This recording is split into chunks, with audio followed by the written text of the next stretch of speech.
That was the detail that kept me calm in the beginning. I could move through my day without interruption. Every object behaved the way it should. Nothing shifted while I was watching it. Nothing reacted to my attention. The house made sense. The first sign only appeared in the morning. I woke up to the smell of coffee. Not fresh coffee. Warm, settled coffee. The kind that's been sitting for a few minutes after brewing. I remember lying there for a moment, confused, trying to place the sound of the machine. I don't use a timer. I don't prep coffee the night before. I got out of bed slowly, already rehearsing explanations. Maybe I'd set it up half asleep. Maybe muscle memory kicked in. Maybe I'd forgotten yesterday was different. The pot was half full.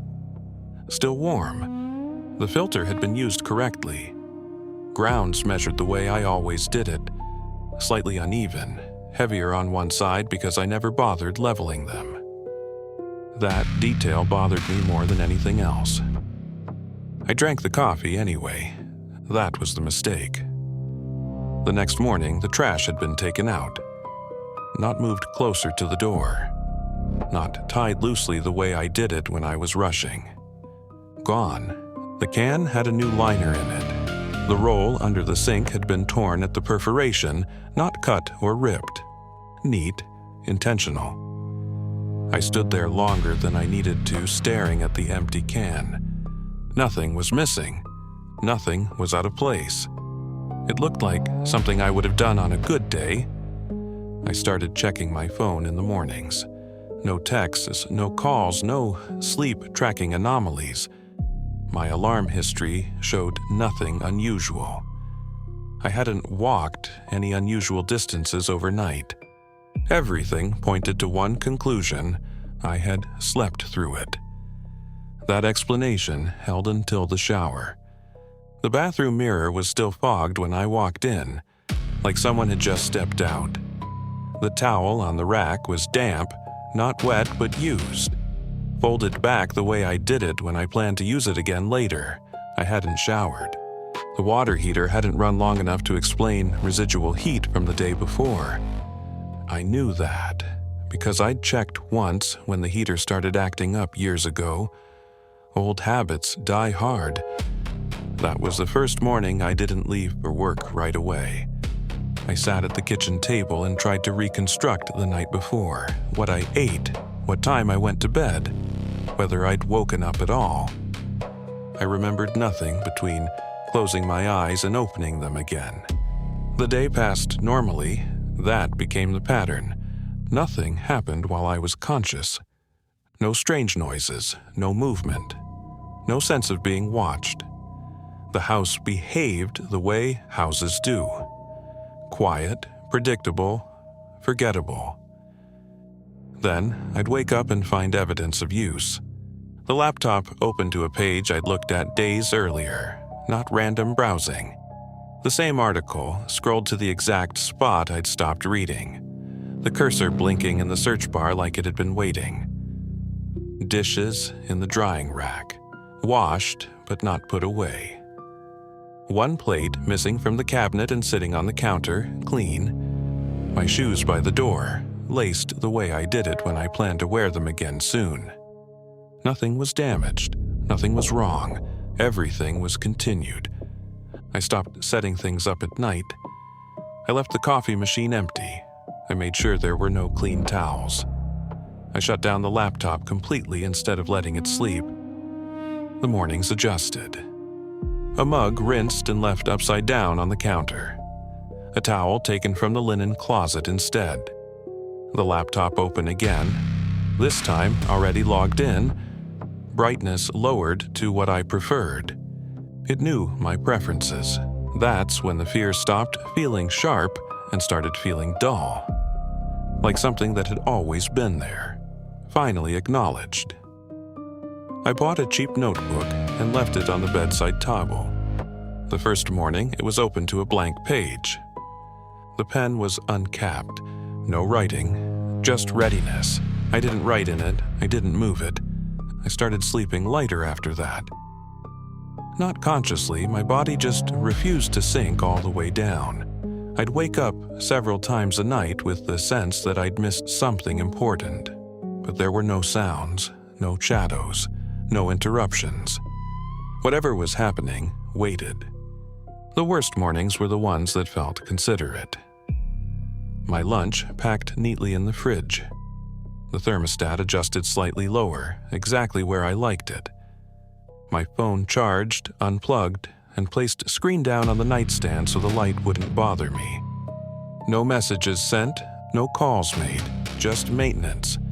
I tried staying up one night, not dramatically, no coffee, no lights on. I just sat in the living room and waited for sleep to fail me. It didn't. I woke up in bed. The living room light was off. The couch cushion was indented. The indentation was still warm. That was the morning I stopped trying to catch it in the act. Whatever was happening didn't want overlap. It wanted absence. I started marking time instead, counting hours before sleep, checking the clock the moment I woke up, comparing durations, trying to find gaps. There weren't any. 8 hours passed, every time. Consistent, clean, too clean. I tested one last thing. I left a note on the counter before bed. Just one sentence. If you're using my things, leave them where I can see them. In the morning, the note was gone. The counter was wiped down. That was when I understood the rule. It wasn't hiding from me. It was working around me. The house didn't feel threatening after that. It felt managed. I don't leave notes anymore. I don't prep anything overnight. I don't try to remember what happens while I'm gone. Because nothing feels wrong while I'm awake. And whatever takes over when I'm not does a better job if I don't interfere. The first time it answered a question, I didn't realize that's what had happened. I thought I was just noticing patterns more clearly. Once you accept that things are being used while you're asleep, you start looking for consistency. You start testing small assumptions without meaning to. I wondered if it preferred certain things. That thought came to me late one night while I was brushing my teeth. Nothing dramatic, just idle curiosity. I remember thinking, does it always use the same mug? I hadn't asked out loud. I hadn't even fully formed the thought before it passed. The next morning, the mug I usually avoided was on the counter. Clean, dry. Turned slightly so the handle faced outward, the way I adjusted it when I wanted to grab it quickly. It wasn't the mug I liked, it was the one I tolerated when the others were dirty. I stood there longer than necessary, trying to convince myself that meant nothing. Coincidences cluster. That's what people say. The brain connects dots that don't belong together. So I tested a different thought. That night, while lying in bed, I wondered if it ever went into the spare room. I rarely used it. The door stayed closed most of the time. I didn't open it before sleeping. I didn't check it in the morning. When I woke up, the door was open, just enough to notice. The room looked untouched. No movement, no disruption. But the air felt used. That was the best word I had for it. Like a space that had served a purpose and then been reset. After that, I stopped trusting my thoughts. Not because I believed something could hear them, but because the timing kept lining up in a way I couldn't ignore. I'd think about laundry, and the dryer lint trap would be empty in the morning. I'd wonder whether I'd lock the back door, and I'd wake up to find the deadbolt engaged even though I never used it. I never caught it mid-action. It only responded after. That's what made it feel intentional. I tried changing my routines to break the pattern. I switched where I left my keys. I used a different towel. I drank tea instead of coffee. I stopped charging my phone on the nightstand and left it in the kitchen instead. The mornings adapted. Keys returned to the new place. A different towel, damp but folded. A kettle rinsed and placed back on the stove. My phone charged and set face down on the counter. Not randomly, correctly. Like it was learning. I stopped wondering whether it was happening and started wondering why it was so careful. The first time I woke up to something I hadn't thought about, it scared me more than anything else. I'd gone to bed irritated the night before. Nothing specific, just the low-grade frustration that comes from too many small things adding up. I remember thinking, I wish mornings weren't so quiet. It wasn't a request, just a passing thought. When I woke up, music was playing softly from the living room. Not loud, not intrusive. A playlist I used to put on in the mornings years ago. One I hadn't touched in a long time. The volume was set perfectly. That was when I stopped experimenting.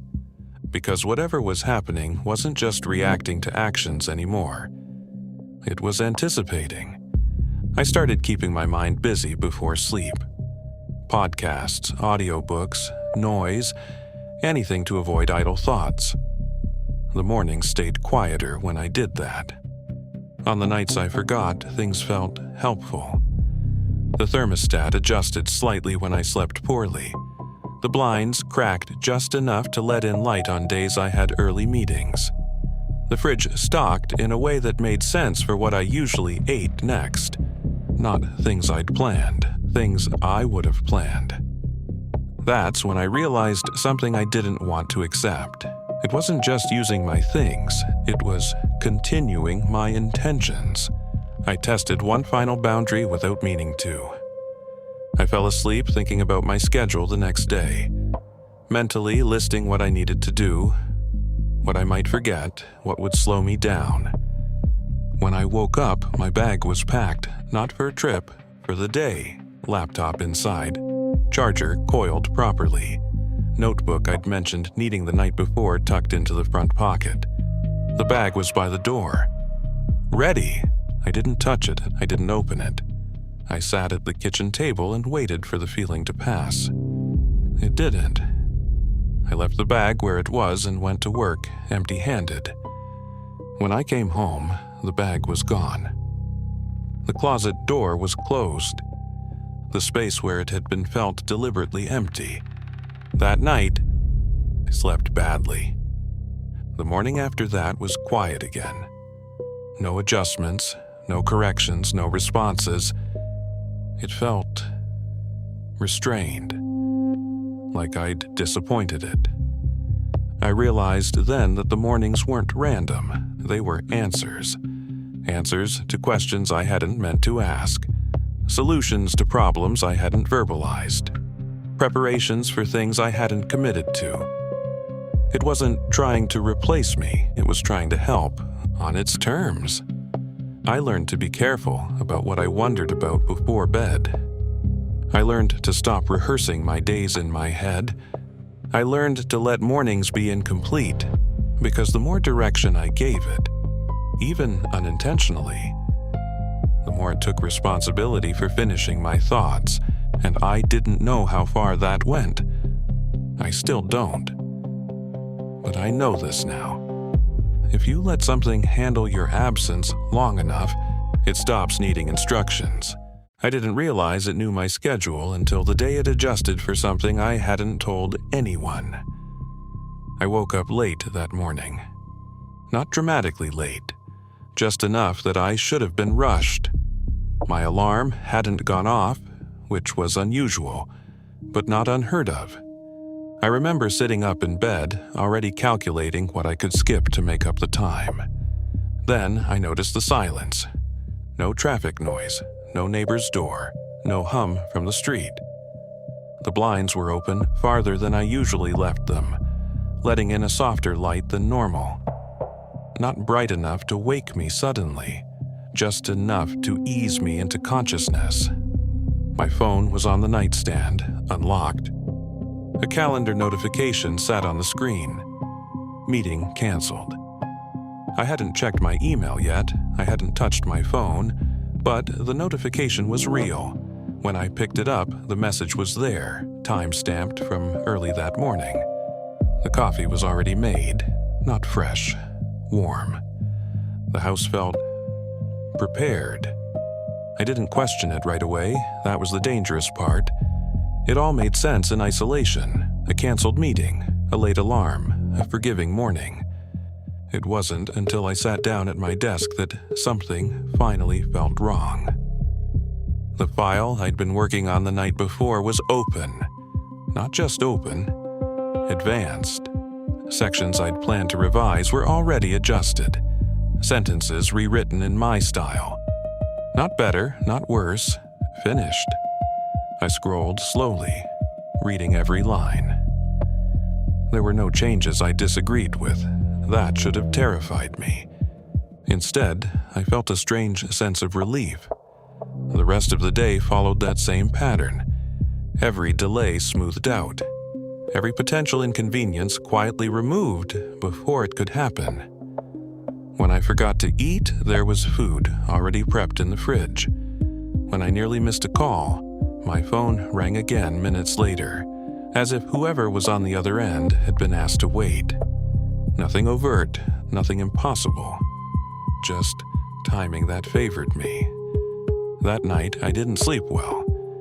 Not because I was afraid, but because I felt unnecessary. I lay awake thinking about the next day, not planning it, just acknowledging it. Appointments, errands, things I'd been putting off. I made a conscious effort not to imagine solutions. When I woke up, my shoes were by the door.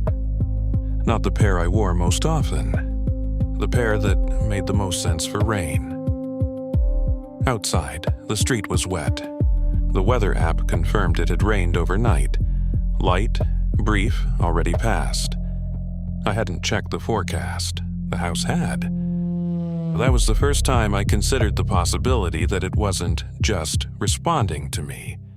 It was anticipating. I tested that thought by doing something I never did. I broke my routine. I didn't go to bed at my usual time. I stayed up later, then earlier the next night. I skipped meals. I rearranged my day without telling anyone. The house struggled at first. The mornings felt slightly off. Coffee brewed too early. Lights on when they weren't needed. Small mismatches like it was recalibrating. Then it caught up. I woke up one morning already dressed. Not fully, just enough to be unsettling. Shirt on, socks pulled up, shoes untouched. I don't remember waking up. I don't remember standing. But the clothes were mine, chosen correctly for the day ahead. My phone buzzed with a reminder. Leave early. I checked the time.